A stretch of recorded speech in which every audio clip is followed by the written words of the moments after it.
Bismillahirrahmanirrahim. Assalamualaikum warahmatullahi wabarakatuh. Alhamdulillah wassalatu wassalamu ala rasulillah wa ala alihi wa sahbihi wa man walah. Wala hawla wala quwwata illa billah, amma ba'd.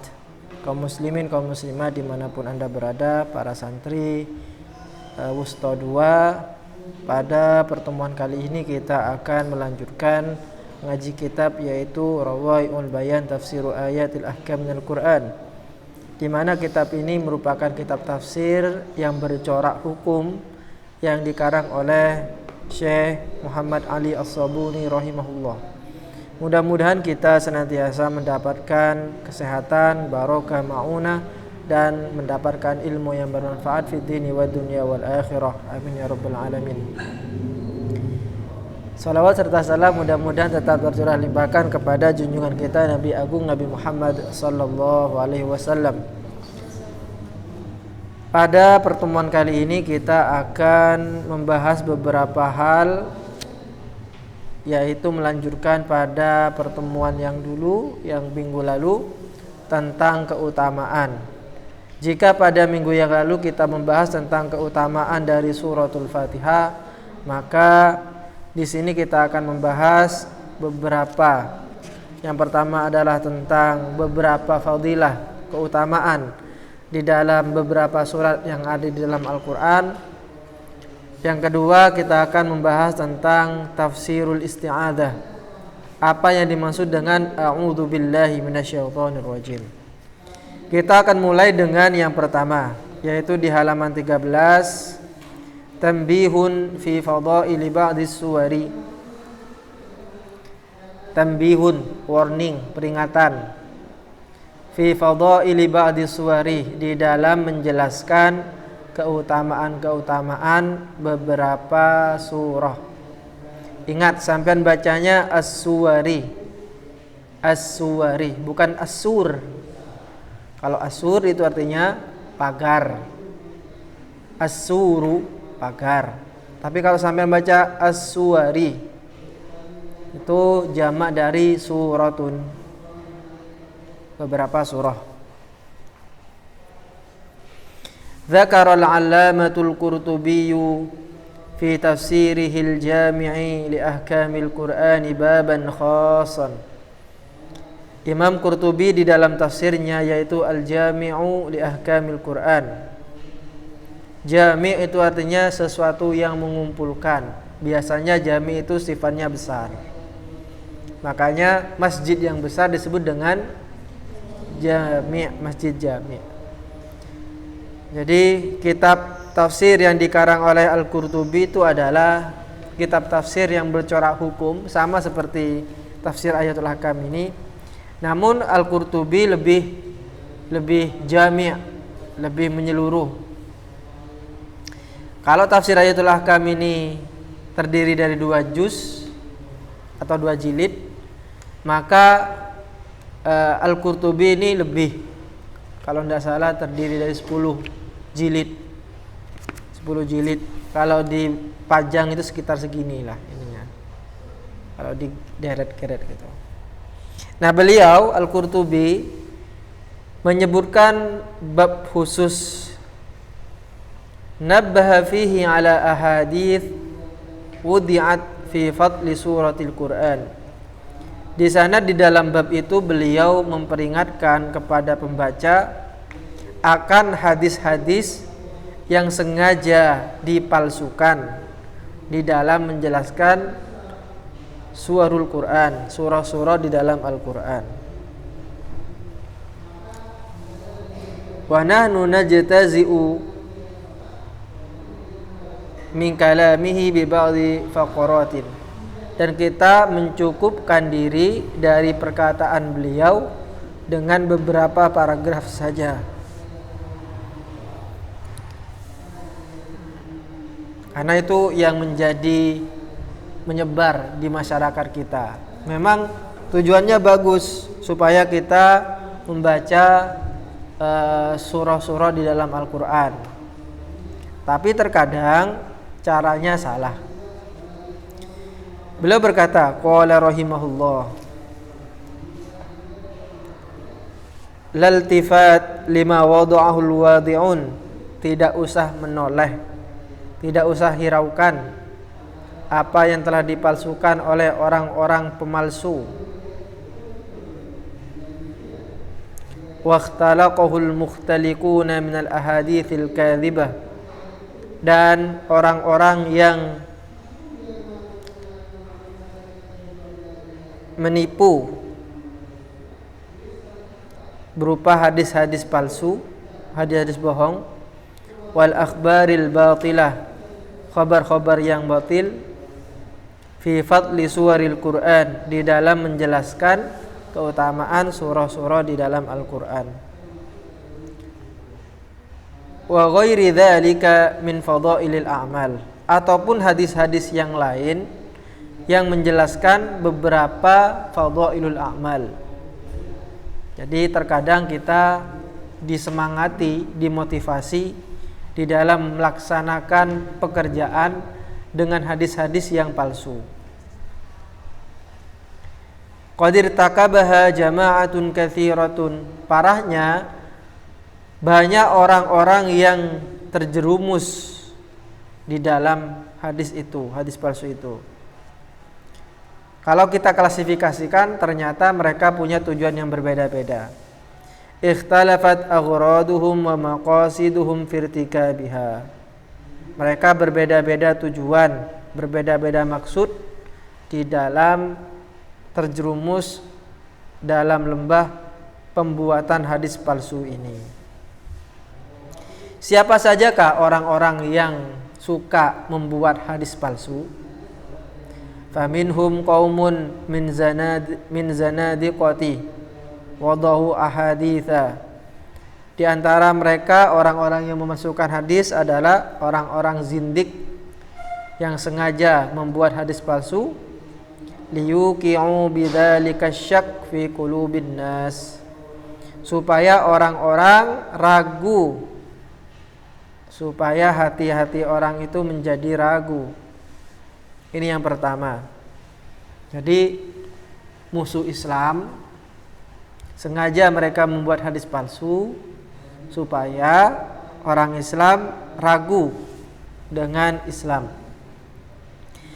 Yang kedua, wa minhum qaumun wada'ul haditsa lihawa yad'una an-nasa ilaih. Yang kedua adalah kaum atau orang yang sengaja membuat hadis palsu lihawa, karena mengikuti hawa nafsu, yad'una an-nasa ilaih.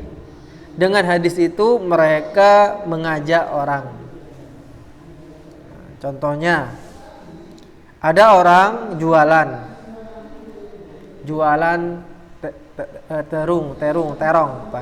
terong ya, terong kalau bahasa Maduranya itu. Nah, supaya jualannya ini laku, maka kemudian dia bikin hadis palsu. Contohnya, Rasulullah Shallallahu Alaihi Wasallam bersabda, barang siapa yang makan terong, maka dia ibadahnya akan kuat. Contohnya, ini contoh ya. Akhirnya orang percaya, ini ada hadisnya, barang siapa yang makan terong, maka nanti ibadahnya kuat. Akhirnya banyak orang yang beli terong. Nah, ini karena dia membuat hadis palsu karena lihawa. Hatta qala syaikhun min syuyukhil khawariji ba'da an taba, sehingga seorang guru dari guru-guru orang Khawarij setelah bertobat berkata, inna kunna idza hawaina amran sayyarnahu haditha. Kita apabila ditarik oleh hawa nafsu dalam suatu perkara, maka kita akan membuat hadis. Maksudnya hadis palsu di sini.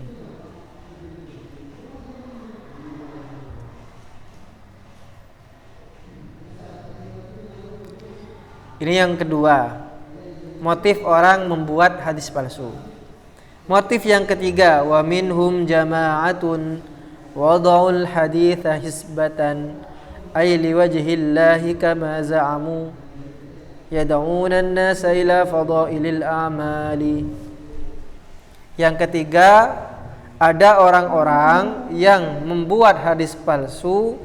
Menurut dia itu, dia merasa membuatnya adalah ikhlas karena Allah Ta'ala, aili wajillahi kama za'amu. Dengan itu kemudian mereka mengajak manusia untuk melakukan perbuatan-perbuatan. Atau bahasa yang lebih gampangnya, mereka sengaja membuat hadis palsu sebagai amalan supaya semangat.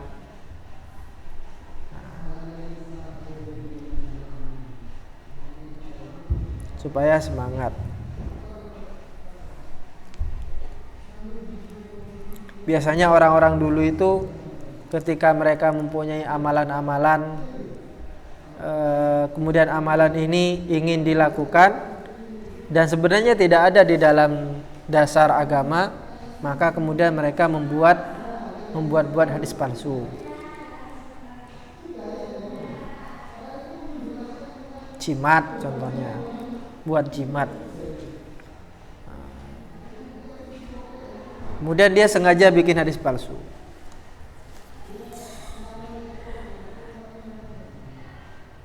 Atau amalan-amalan tertentu, kemudian dia bikin hadis palsu. Contohnya, ini saya contohkan saja sebagai contoh. Satu misal, orang dulu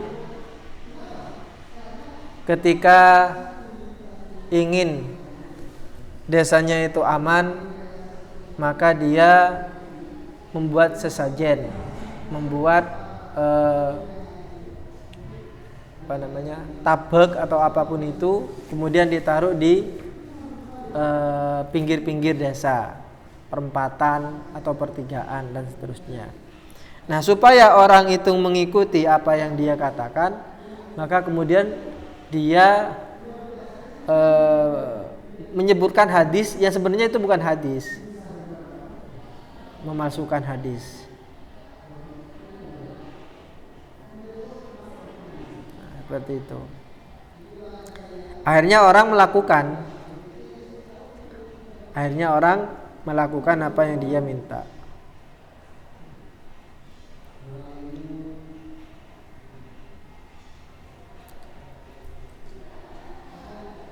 Contohnya begini, contoh.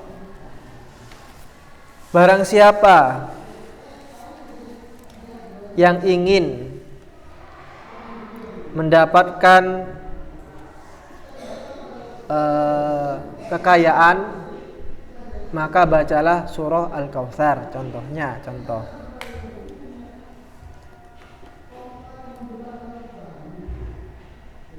Memang itu bagus, mengajak orang supaya sering membaca surah Al-Kautsar itu bagus. Tetapi dengan cara yang demikian, kemudian itu disandarkan kepada Nabi Muhammad bahwa perkataan itu yang mengatakan adalah Nabi Muhammad, itu juga tidak benar.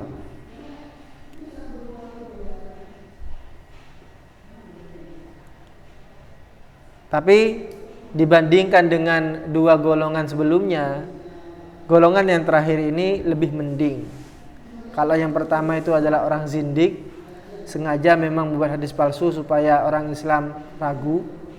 Yang kedua, orang bikin hadis palsu karena hawa nafsu. Yang ketiga, orang melakukan hadis palsu supaya orang lain mengikuti amalan yang dia anjurkan. Dan itu yang sering disampaikan oleh mubalik-mubalik kita di Indonesia.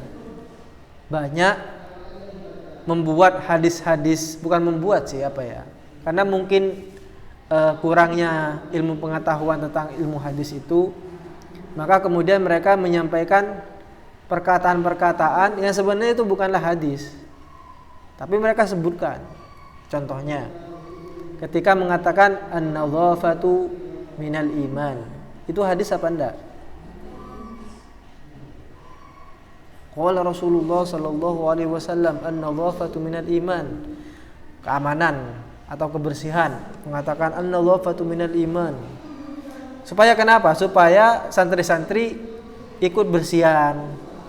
Ikut itu kalau Jumat? ya kegiatan kebersihan itu, pakai hadis itu. Padahal itu bukan hadis. Ada yang lain yang semakna tapi bukan yang tadi itu. At-tahuru satrul iman. At-tahuru satrul iman. Itu hadis. Maknanya ya sama dengan an-nadhafatu minal iman. Memang maksudnya bagus, tapi dengan cara yang demikian itu tidak bagus.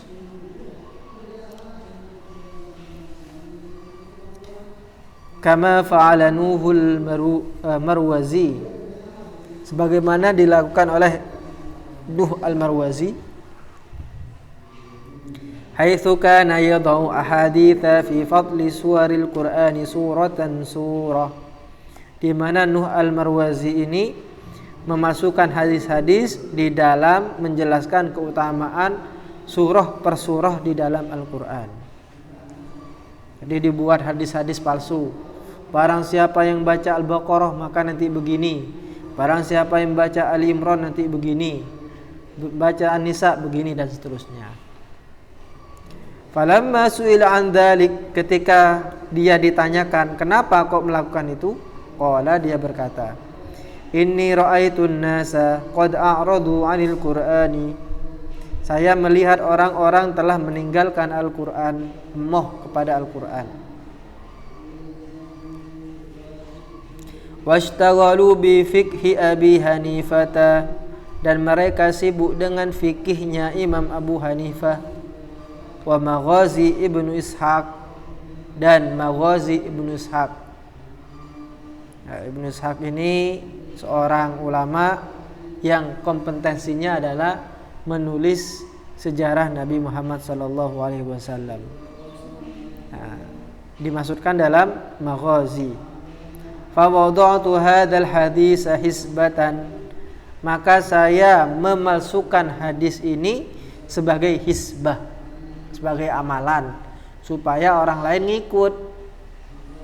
Yang awalnya ndak baca Quran, mendengarkan hadis yang saya buat ini, akhirnya ngikut, semangat akhirnya. Maka disinilah pentingnya kita mempelajari ilmu hadis, supaya kita bisa memilih dan memilah mana hadis sahih, mana hadis hasan, mana hadis dhaif, mana hadis palsu atau hadis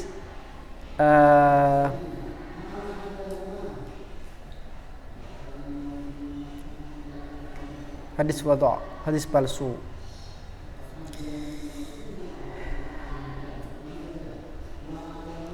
Thumma qala rahimahullah, fahidharun mimma wada'ahu a'da'uddin, maka berhati-hatilah dengan apa yang dipalsukan oleh musuh-musuh agama, wa zanadiqatul muslimin, dan orang-orang zindiknya orang Islam, fi babit targhibi wat tarhibi wa ghairi dzalik, di dalam bab targhib tarhib.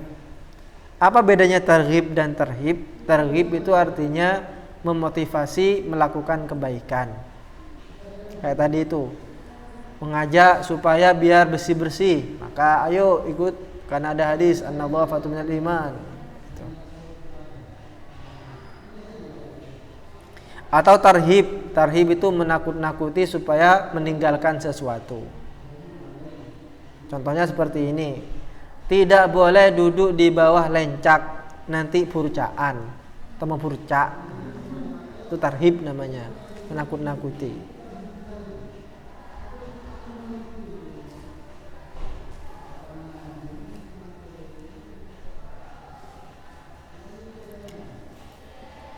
Karena memang di dalam bab ini, targhib wa tarhib ini, banyak sekali hadis-hadis palsu. Hadis-hadis palsu. Ya bukan hadis, tapi itu disematkan, diidhafahkan, disandarkan kepada Nabi Muhammad SAW. Padahal Nabi Muhammad tidak pernah mengatakan perkataan itu. Padahal Rasulullah bersabda, "Man kadzaba 'alayya muta'ammidan falyatabawwa maq'adahu minan nar." Barang siapa yang sengaja membuat hadis palsu maka tempat duduknya itu adalah di neraka. Falyatabawwa maq'adahu minan nar. Wa a'dhamuhum dararan aqwamun minal mansubina ila zuhdi wada'ul haditha hisbatan fima za'amu. Dan yang paling parah bahayanya yaitu orang-orang yang mengatasnamakan diri orang-orang yang suka zuhud, suka menyendiri, suka tasawuf, tetapi mereka memalsukan hadis. Tujuannya adalah hisbatan, sebagai amalan-amalan. Fi mazamu, menurut klaim mereka. Fataqabbalan nasu mawdu'atihim, kemudian orang-orang menerima hadis-hadis palsu mereka. Thiqatan minhum bihim, karena mereka percaya kepada orang-orang tersebut. Warukunan ilaihim, dan karena mereka bersandar kepada orang-orang tersebut. Fadallu wa adallu, fadallu maka mereka tersesat. Wa adallu, dan mereka menyesatkan. Apa perbedaan dallu wa adallu? Kalau dalla itu artinya tersesat.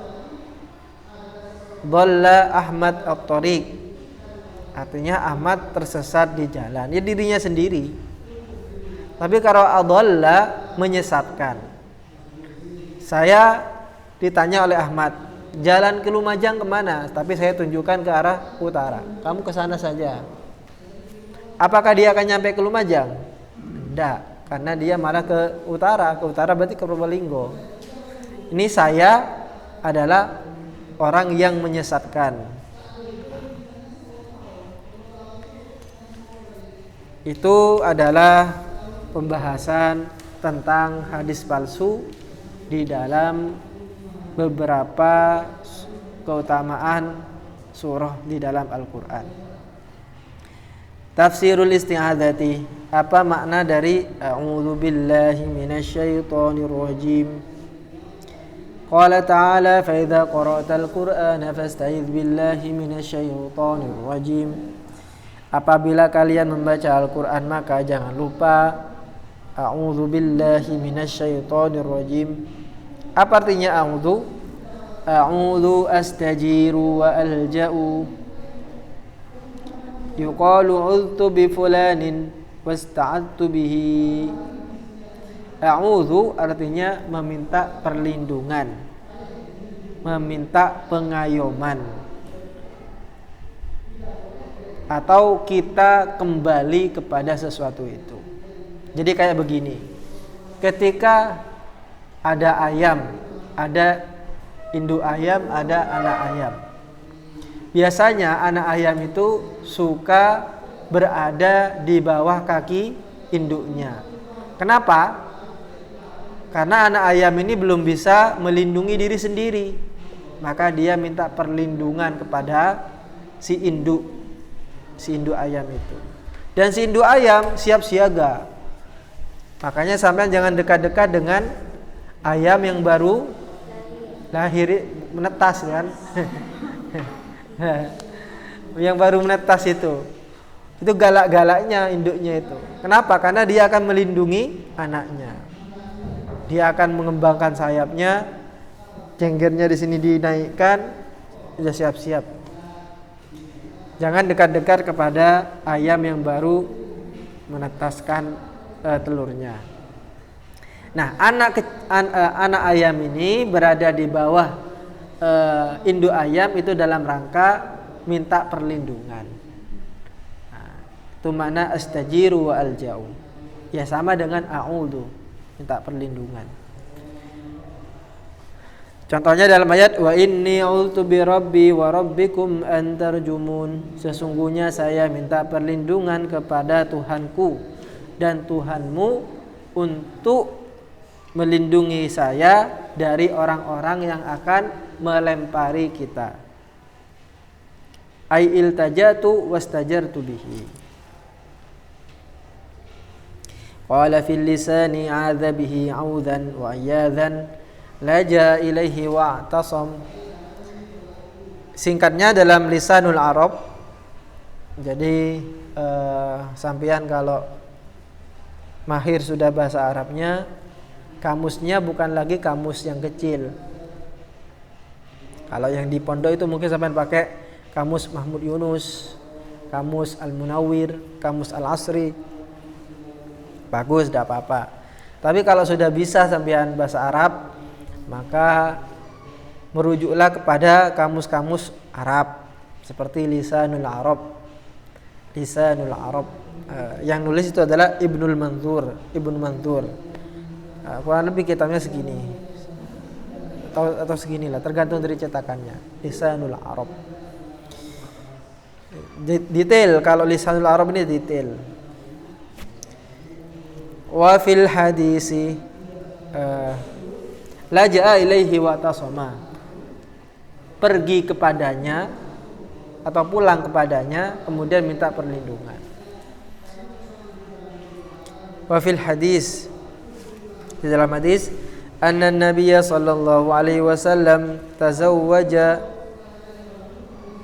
imra'atan minal Arabi falamma adkhalat alaihi qalat a'udzu billahi minka faqala laha laqad 'udti bima'adhin alhaqi bi ahliki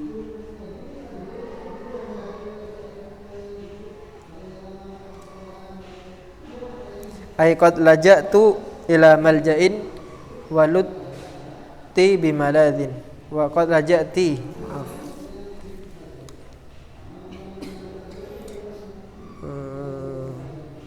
Ini masih iskal saya dengan hadis ini. Mungkin saya akan lihat dulu nanti di rumah apa maksudnya, kemudian saya terangkan ini di minggu yang akan datang. Kita loncat saja. Asy-syaitanu al-mutamarridu al-'ati. Syaitan mutamarrid. Syaitan yang dimaksud dengan syaitan itu adalah al-mutamarrid, yang bongkah, yang bengal. Artinya ketika dikasih tahu sesuatu maka dia tidak akan mau ngikut. Suruh ke barat malah dia ke timur, suruh ke utara malah dia ke selatan. Itu namanya mutamarrid.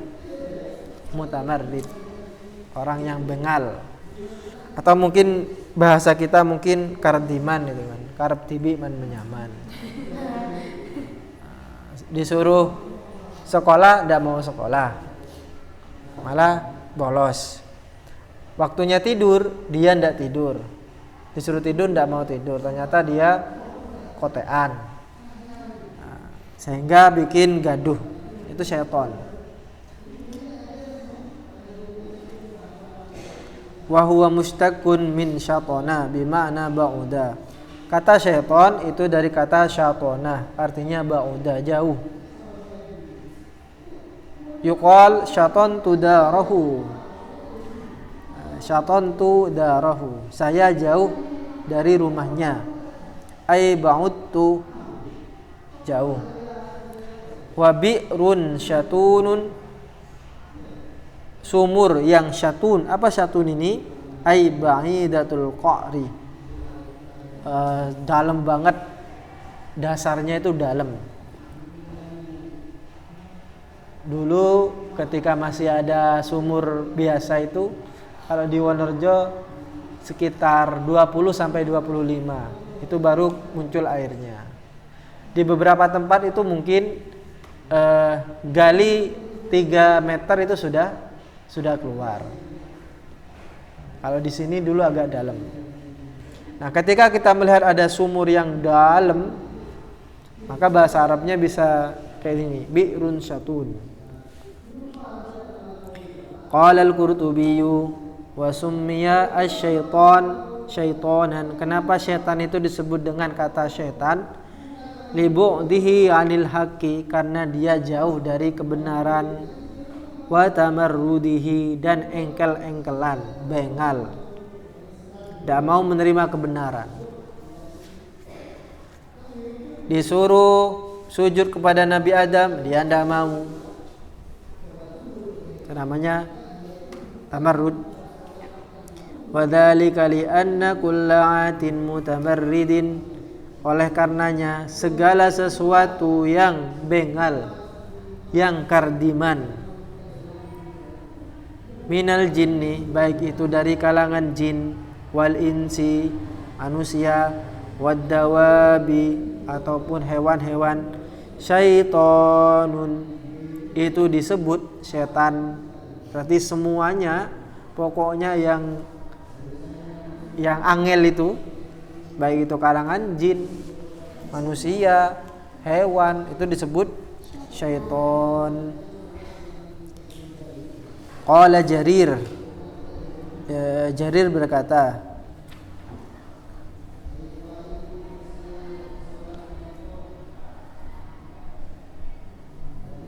ayyamun yad'unani asy-syaitana man ghazala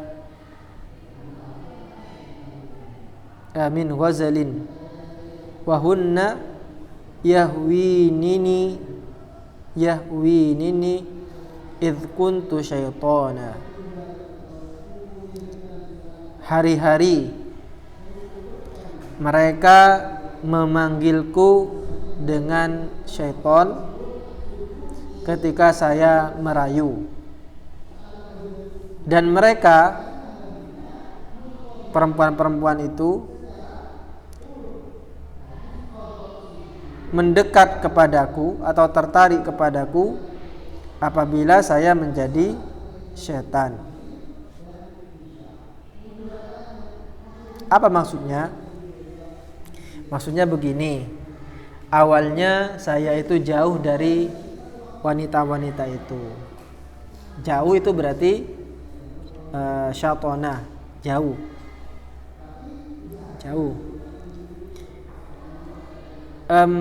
Ketika saya merayu mereka dengan perkataan-perkataan yang indah, maka kemudian mereka, perempuan-perempuan itu, menjadi tergoda dan mulai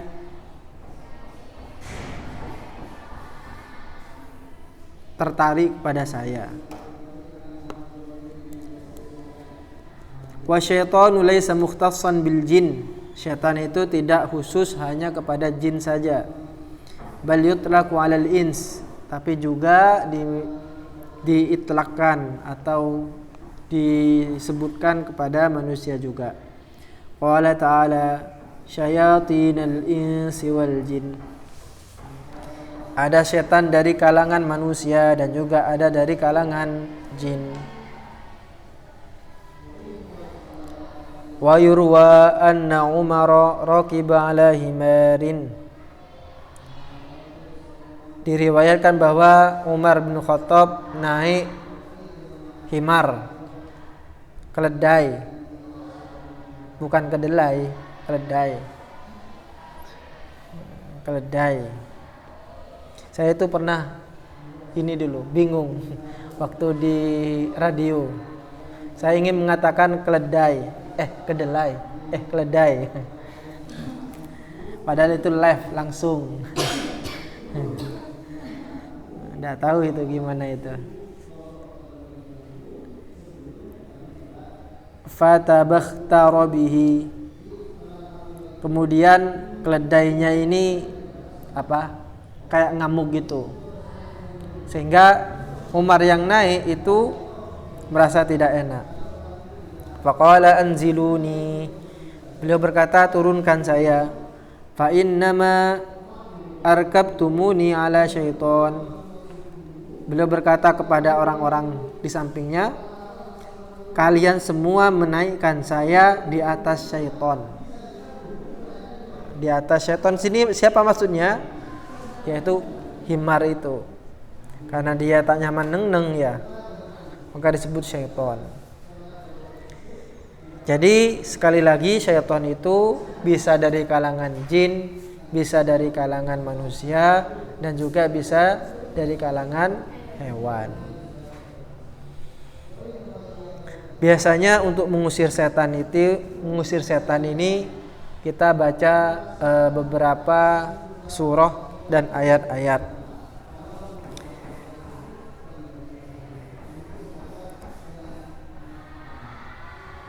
Ketika ada teman sampeyan yang kesetanan, berarti kemasukan setan, maka sampean ruqyah dia, kemudian sampean baca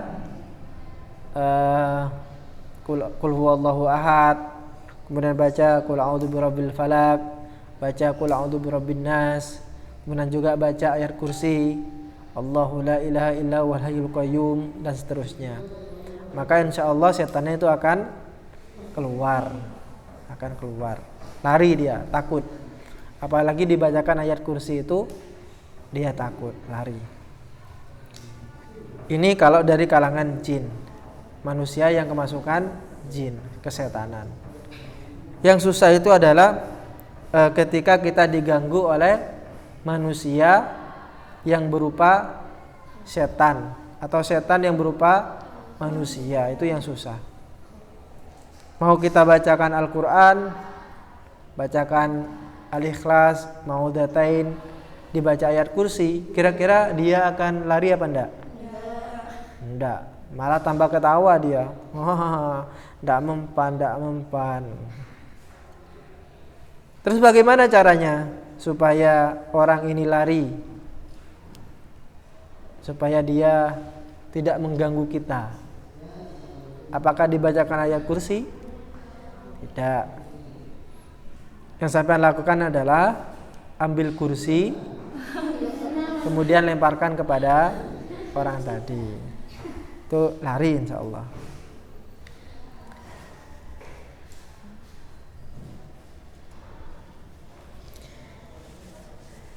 Ar-rajim, kata ar-rajim apa artinya? Ma'nahu al-marjum, yang terlaknat. Fahuwa fa'ilun bimana maf'ul, dari wazan fa'il tapi mananya maf'ul, yang terlaknat. Rajim artinya yang dibuang.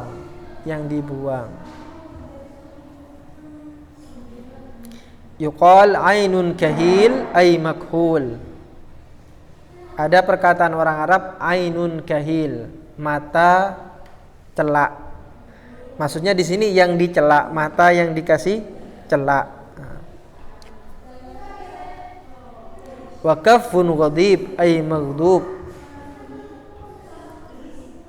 Telapak tangan yang ghadib. Apa ghadib itu? Mekar apa nutup? Lupa saya maknanya. Wa rajulun la'in, manusia yang dilaknat, ay mal'unun, dilaknat. Jadi di sini rajim dari wazan fa'il tapi maknanya maf'ulun, yang di. Qala al-Qurtubi wa aslur rajmi ar-ramyu bil hijarah. Menurut Imam Al-Qurtubi bahwa kata ar-rajm itu adalah ar-ramyu bil hijarah, melempar dengan batu atau dilempar dengan batu. War-rajmu yati bima'nal qatlu. Ar-rajm itu artinya juga al-qatl, membunuh. Wal-la'nu, melaknat. Wat-tardu, mengusir. Wasyatmu, menghina atau mencaci maki. Wa qad qila hadza kulluhu fi qoulihi ta'ala, itu dikatakan di dalam firman Allah, la illam tantahi ya nuhu latakunanna minal marjumin. Apabila kamu tidak mengakhiri dakwahmu wahai Nuh, maka niscaya kami akan melemparimu. Artinya bisa melempari di sini bisa melempar dengan batu, bisa melaknat, bisa mengusir, bisa membunuh, atau bisa mencaci maki. Fasyaitanu marjumun, maka syaitan ini marjum, yang dilaknat. li'annahu mal'unun wa matrudun min rahmatillahi ta'ala, karena dia itu terlempar, terlaknat dari rahmat Allah Subhanahu wa taala. Ini makna kata per kata di dalam a'udzubillahi minasyaitonir rajim. Kalau kita sambungkan secara keseluruhan, maka maknanya apa? Wal ma'na astajiru wa aljau ila Allah wa a'tasimu bihi min syarri syaitonil ati al mutamarrid. Saya kembali memohon perlindungan kepada Allah Subhanahu wa taala dari kejelekan syaitan yang membangkang.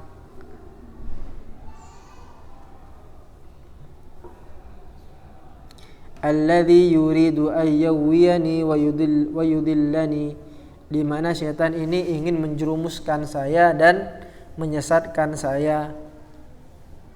Wa ahtami, maka saya minta perlindungan bil khaliqi, kepada pencipta yaitu Allah, as-sami', zat yang maha mendengar, al-alim, yang maha mengetahui, min hamazihi, dari bisikan setan, walamzihi wa wiswasihi, dari tipu daya, dari was-wasnya setan.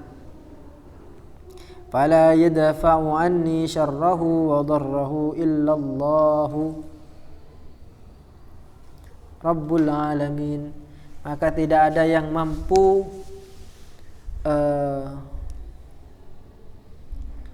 menjauhkan saya dari kejelekan setan, dari kemudaratan setan, kecuali hanya Allah, Tuhan semesta alam. Ini makna dari a'udzubillahi minasyaitonir rajim. Makanya kita itu setiap perbuatan kita diperintahkan untuk membaca a'udzubillahi minasyaitonir rajim, bismillahirrahmanirrahim. Kenapa? Supaya setan itu tidak mengganggu kita. Menurut beberapa ulama, setan itu mengikuti aktivitas kita yang kita lakukan apabila kita tidak membaca a'udzubillahi minasyaitonir rajim.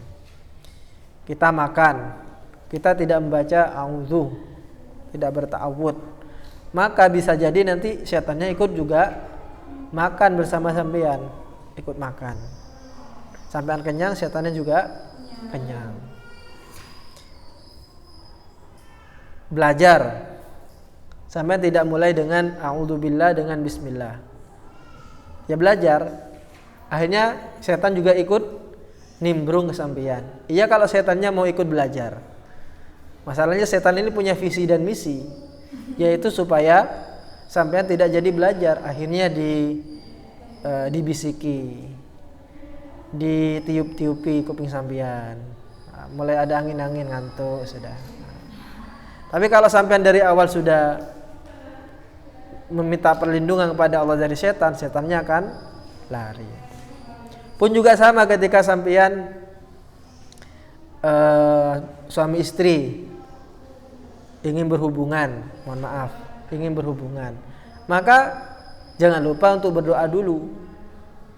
Berdoa dulu. Kenapa? Karena kalau tidak berdoa, dikhawatirkan setan ikut juga ngampung. Setan takut ngampung. Kalau setan ikut ngampung, maka dikhawatirkan hasil dari hubungan itu akan menjadi anak setan. Makanya kemudian ada muncul anak-anak yang nakal itu, yang seharusnya menjadi anak-anak soleh dan solihah, maka menjadi anak setan. Maka kita biasanya sebelum berhubungan itu kita disuruh wudu dulu, kemudian sholat 2 rakaat, kemudian berdoa. Apa doanya? Allahumma jannibna syaiton, ya Allah jauhkanlah kami dari setan. Itu juga makna dari a'udzu itu. Supaya kenapa? Supaya ketika kita berhubungan itu ya atas dasar kita menjalankan syariat, bukan dasar nafsu. Bukan dasar nafsu. Supaya juga setan tidak ikut dalam pekerjaan itu. Karena ini bukan gotong royong ini. Wajannibna syaitana. Dan juga setan ini dijauhkan dari apa yang akan dirizkikan oleh Allah, yaitu anak itu. Dijauhkan dari setan. Itu pentingnya kita memulai aktivitas kita dengan a'udzu dan basmalah. Nanti kita akan bahas kenapa kita harus memulai dengan basmalah. Baca Quran juga sama. Baca Quran jangan lupa untuk memulai dengan ta'awudz, karena itu sharih ininya. Ayatnya sharih. Fa idza qara'tal Qur'an fasta'idz billahi minasyaitonir rajim. Jangan lupa kalau mau baca Al-Qur'an mulai dengan a'udzu billahi minasyaitonir rajim. Kalau mulai dengan basmalah itu tidak ada yang secara sharih, secara jelas kita diperintahkan ketika ingin membaca Al-Qur'an memulai dengan basmalah. Tidak ada. Tapi kalau memulai dengan a'udzu ada ayatnya ini. Yang ada itu ketika kita ingin memulai segala aktivitas. Kullu amrin dzibalin la yubda'u fihi bi bismillah fa huwa abtar. Itu yang akan kita bahas nanti pada pertemuan yang akan datang. Segala sesuatu yang tidak dimulai dengan basmalah maka dia kurang manfaatnya, kurang barokahnya. Ini memang sifatnya umum. Segala sesuatu. Berarti juga membaca Al-Qur'an masuk di situ. Tapi ini kan tidak secara sharih menyatakan kalau baca Quran baca basmalah.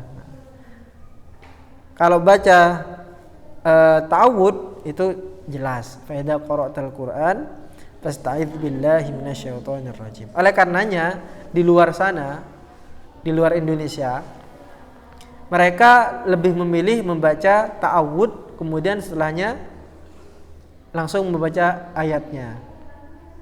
Asalkan ayat yang dibaca itu bukan di awal-awal, ada di pertengahan. Contohnya, ketika dia ingin baca laqad ja'akum rasulun min anfusikum, maka dia akan mulai dengan a'udzu billahi minasyaitonir rajim. Laqad ja'akum rasulun min anfusikum, tanpa membaca basmalah. Kenapa? Karena mengikuti yang ini. Fa idza qara'tal Qur'ana fasta'idz billahi minasyaitonir rajim. Kalau kita di sini di Indonesia, kita mencoba menggabungkan dengan dua itu. Kenapa kita baca a'udzu kemudian baca basmalah? A'udzu ya ini karena ayat ini fa idza qara'tal Qur'an fasta'idz billahi minasyaitonir rajim. Kemudian baca basmalah kenapa? Ya ini. Kullu amrin dzibalin la yubda'u fihi bi bismillah fa huwa abtar. Sehingga kita ketika mulai ngaji itu pasti mulainya dengan a'udzu billahi minasyaitonir rajim. Bismillahirrahmanirrahim. Laqad ja'akum rasulun min anfusikum azizun, dan seterusnya. Itu di kita. Semuanya benar, tidak ada yang salah. Takutnya sampean kaget ketika berada di Mekah, sampean umroh, sampean haji, ngelihat ada orang baca Al-Qur'an pertengahan surah, dia baca a'udzu billahi minasyaitonir rajim. Laqad ja'akum rasulun. Kok enggak baca basmalah itu? Dulu kan saya di pondok ta'awudz kemudian basmalah. Jangan disalahkan. Yaitu ininya tadi, dalilnya seperti itu mereka. Sama-sama benar. Yang salah itu adalah yang tidak mau baca Al-Qur'an. Jangan disalahkan. Terkadang kita itu sibuk menyalahkan orang yang beribadah. Pakai kunut atau tidak pakai kunut? Ada ribut wis. Tidak boleh pakai kunut itu, karena Nabi tidak pernah melakukan. Yang satu bilang, enggak, Nabi melakukan kok, ada hadisnya, dan seterusnya. Saling menyalahkan. Padahal ini sama-sama benar. Sama-sama benar. Yang satunya ada dalilnya, yang satunya ada dalilnya. Kalau sama-sama punya dalil ya sudah, gak usah gontok-gontokan. Yang dipermasalahkan itu adalah sholat apa enggak gitu. Itu yang perlu diinikan. Kalau yang sudah sholat ya udah usah wis. Dia enggak kunut, kenapa? Karena dia mempercayai kunut itu bukan rukun, misal. Ya silakan, enggak apa-apa. Jangan dipermasalahkan. Tapi alhamdulillah sekarang pemuda-pemudi NU Muhammadiyah sudah tidak mempermasalahkan lagi masalah kunut ini. Kenapa? Karena mereka tidak melaksanakan sholat subuh. Jadi ngapain bahas kunut kalau subuhnya tidak dilakukan? Bangun jam 7 gitu kan, bangun jam 7:30. Nah, intinya dari dua pembahasan ini, yang pertama adalah pembahasan tentang keutamaan di dalam beberapa surah. Kita harus perhatikan jika ada hadis-hadis palsu jangan diikuti. Ini yang pertama. Kemudian yang kedua, kita tahu tentang makna dari a'udzubillahi minasyaitonirrajim. Ini saja yang bisa kita sampaikan. Mudah-mudahan bermanfaat, dan jika ada keterangan yang luput maka kami mohon maaf yang sebesar-besarnya, karena di sini kita juga sama-sama belajar. Wa akhiran wallahul muwaffiq ila aqwamit thoriq. Assalamualaikum warahmatullahi wabarakatuh. Waalaikumsalam warahmatullahi wabarakatuh. Tinggal 4 menit, silakan dibaca.